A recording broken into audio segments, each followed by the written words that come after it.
sir. My family rushed me. Rushed you where? In my room. What do you mean? With a knife. Come out here real quick then. Yes, sir. This is 22-year-old Adlai Mestre. He's accused of brutally killing his father, mother, and teenage sister in their quiet Tijeras home. Don't. You're just gonna tell me what's going on, okay? So my family was trying to walk into my room, and they were trying to hit my heart. And my dad had a knife, and my sister had a sledgehammer, and then I killed them. But however, I found their bodies, and their wounds were healed. Hours later, body cam footage captured his shocking escape attempt and bizarre courtroom outbursts.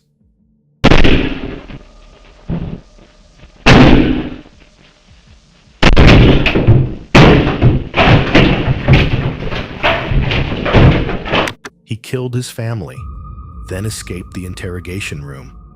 Was this the act of a desperate man, or something far more sinister? It was 2:15 p.m. on a sunny September afternoon when a neighbor, startled by the sound of gunfire, made a decision that would reveal the truth inside the Mestre home. She had been sitting in her living room when the sudden, sharp cracks of gunshots disrupted the calm. She was also their landlord, who lived next door to the home. Growing uneasy, she texted the Mestre family. No response.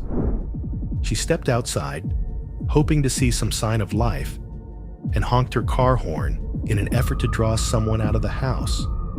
Still, nothing. That's when she decided it was best to call the police and let them handle it.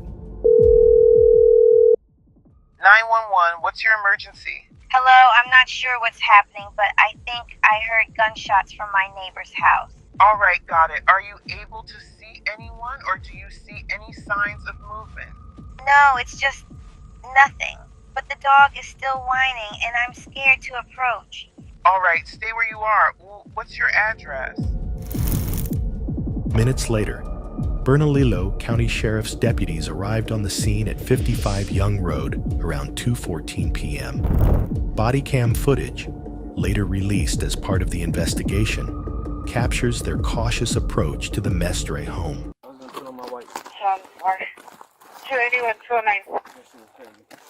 Did you use that gun at all? I did. You did? Against who? My dad, my mom, and my sister. As deputies moved past Adlai and into the house, they were met with a scene of utter chaos. Sheriff's office! Blood spattered the floors and walls. Furniture was overturned, as if a violent struggle had taken place. A mop lay abandoned in a puddle of water, a futile attempt to clean up the carnage. Let me check this door one more time, actually. Sheriff's office! Sheriff's office! Anybody inside? Stepping through.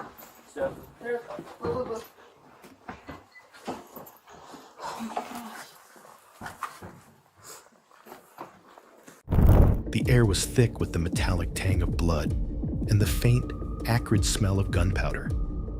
Following a trail of drag marks leading from the living room, deputies discovered a shallow yard behind the property. That on the left.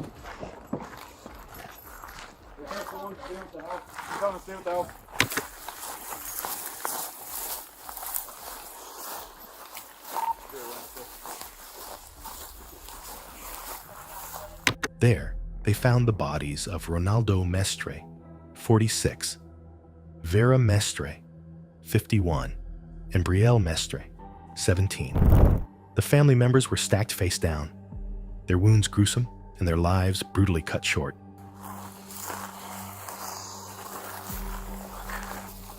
Okay, the drag marks are also here, so let's try and stay. Luna, the family's loyal dog, was found nearby. She was severely injured, but still alive, whimpering softly. Deputies rushed her to an emergency veterinary clinic, but her injuries were too severe. She was euthanized later that evening. Adlai continued to make excited utterances and statements to deputies before detectives arrived. Once detectives arrived, they considered Adlai was making delusion statements, said BCSO Sheriff John Allen. Adlai continued to make excited utterance and statements to deputies before detectives arrived, and once detectives arrived, they considered Adlai was making delusional statements, and also noticed and they revealed 3 family members that were laying in a ravine around their residence. At a news conference, Adlai Mestre was escorted into the Bernalillo County Sheriff's Office interrogation room under heavy surveillance. The sterile gray room, illuminated by a single overhead light, seemed to amplify the tension in the air.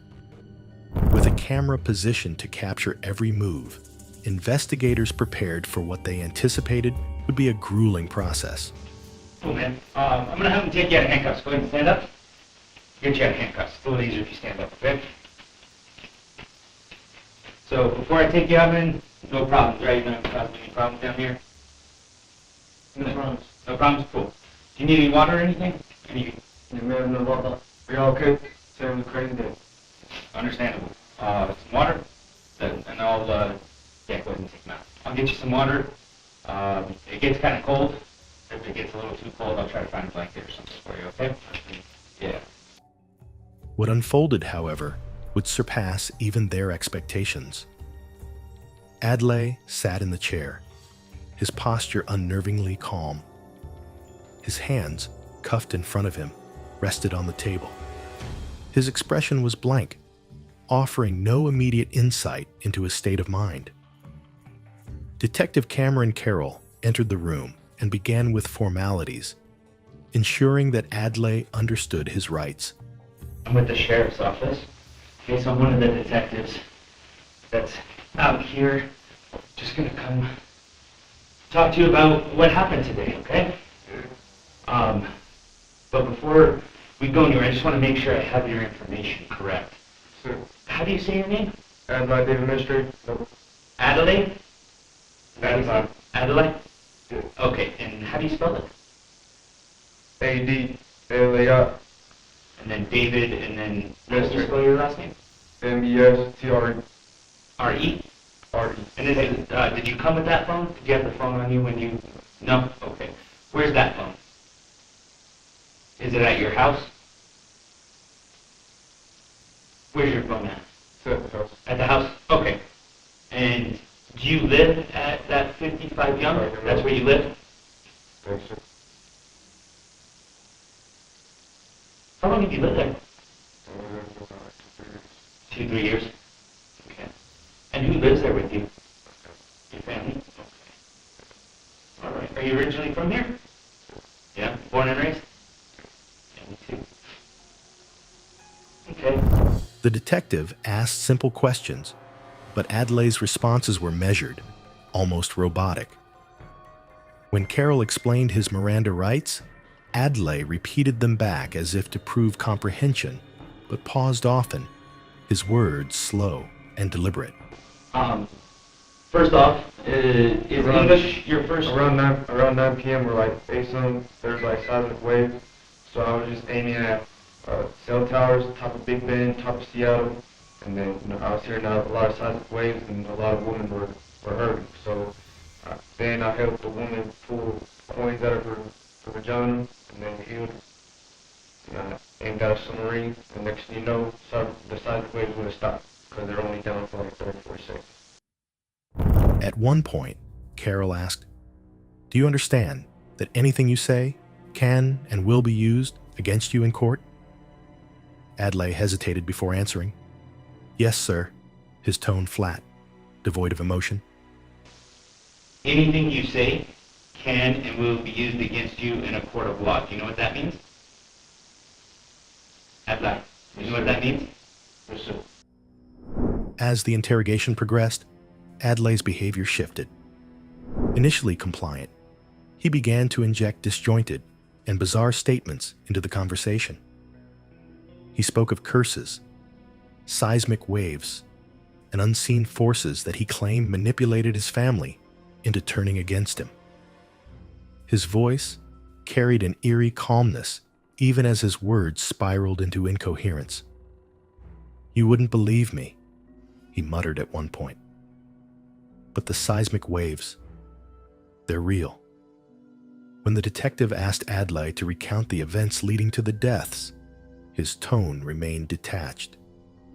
He described shooting his father first, followed by his mother and sister. He killed his family, then escaped the injury. When asked about the firearm, Mestre described using a Glock 19, a detail later confirmed by forensic evidence. His tone was eerily detached, as if recounting a mundane task rather than a horrific crime. As the interrogation ended and the detective left the room, Mestre's claims grew more bizarre.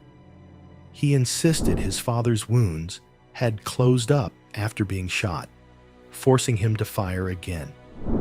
He referenced curses and seismic waves as explanations for his actions, repeating his belief that he was under attack. He even talked about some strange seismic waves appearing on top of the Big Ben.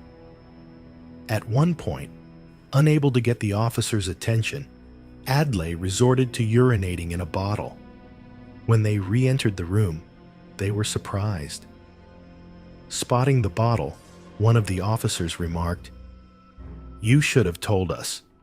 We would have taken you to the bathroom." So, that's gross. Sorry. You should have told us, dude. We would have taken you to the bathroom, bro. Alright. Adlai, visibly agitated, responded sharply, "Are you going to send more soldiers? When will you release me?" His voice wavered between anger and desperation, revealing a man struggling to process his situation. May you please release me? What's that? May you please release me? Release you where? From this? We can't, man. Then, We can't. So, it's gonna be a little while. Just hang tight, okay? Please. are you gonna send more soldiers? We have no soldiers here, man. We're all just cops. Are you gonna send more soldiers? He's not a soldier, he's a cop. He's a deputy. Or am I gonna spend the night? You're gonna spend the night probably in jail, Nice. okay? So we'll be back, but I just need you to simmer down a little bit, okay? No, I have The officers, keeping their tone neutral, attempted to reassure him. They urged him to stay calm, emphasizing that everything would be addressed in due time. Adlai's agitation didn't subside, however, and his fidgeting and anxious energy filled the room. After checking on him and ensuring he had no immediate needs, the officers exited, leaving Adlai stewing in frustration and despair. But Adlai wasn't done yet. Surveillance footage captured what happened next. At exactly 7 p.m., under the dim light of the interrogation room, Adlai Mestre made his move. Surveillance footage captured him pacing, seemingly lost in thought. Without warning, he began punching and kicking the wall with unnerving intensity. The drywall gave way under his relentless assault, leaving a gaping hole large enough for his escape. Mestre slipped through the narrow corridor on the other side, evading deputies in a daring but short-lived bid for freedom. But his freedom was fleeting. Less than an hour later, he was found. His escape attempt only deepened the case against him. Alongside charges of first-degree murder and animal cruelty, Mestre was now facing counts of criminal damage to property exceeding $1,000 and escape from the custody of a peace officer. When Adlai Mestre's trial began, the courtroom was a pressure cooker of emotions. Reporters filled the gallery, their pens poised for the next shocking revelation. Grieving family members sat stoically, their expressions a mix of sorrow and resolve. Mestre entered the room under heavy guard, his eerie calmness a stark contrast to the carnage he had left behind. The prosecution wasted no time painting a grim picture. They described Mestre as a calculated killer, who executed his family, methodically attempted to clean the scene, and then brazenly tried to evade justice. The defense presented a starkly different story, arguing that Mestre was gripped by untreated schizophrenia. They claimed he genuinely believed his family was a supernatural threat, spiraling into delusions so powerful they drove him to violence. But Mestre's own behavior in court did little to support their case. Throughout the trial, Mestre oscillated between cold detachment and chilling outbursts. He smirked during the presentation of forensic evidence, and even laughed as prosecutors detailed the drag marks leading to the ravine where his family's bodies were found. At one particularly jarring moment, Mestre interrupted the prosecutor mid-sentence. Against his attorney's advice, he raised his hand and spoke directly to the court. I have a lot I have to say. May the media please get pictures of the corpses, because my father was throwing this up and my mother was throwing this up, and their wounds were healed and blackened. May the media, may you please release the photos to the media, because I'm fighting for my life. The courtroom fell into stunned silence, with many questioning whether his bizarre statements were the result of genuine psychosis or a calculated attempt to feign insanity. Detective Cameron Carroll took the stand, recounting the horrific scene at the Mestre home. And we located them in the ravine, face down, lying on top of one another. Photographs showed the crime scene in chilling detail: 10 9mm shell casings scattered across the house, signs of blunt force trauma on the victims, and a mop drenched in blood. Surveillance footage of Mestre's interrogation room escape was also played, showing his brazen attempt to evade justice. After 3 weeks of harrowing testimony, the jury deliberated for 4 agonizing days. In the end, they reached a unanimous verdict. That is in progress now. So once it goes and he is arraigned, that's left up now to the criminal justice system. That's where we split it. I wouldn't say that we've done our job. We're far from being complete from it, but this is where I'd like to see criminal justice follow through. And what we've seen from my past experience on cases such as this is the judge will see what is going on and we'll see what evaluation happens. And then, there's, a court of law. What's his defense attorney going to want? What are we going to see? They'll dig into all the HIPAA things that we don't even know right at this point. What is the appropriate treatment? I won't talk about accountability and putting someone in jail. This is a huge case to unpack. There is a lot of details I don't even know about right now. I just know how this evolves here in the next 24 to 48 hours, and there's going to be a lot more that comes out. He's currently at MDC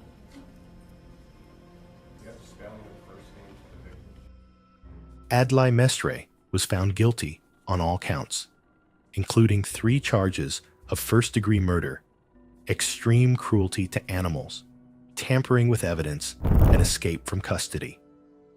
The judge sentenced him to life in prison without the possibility of parole. Today, Mestre sits behind bars, his motives still shrouded in mystery.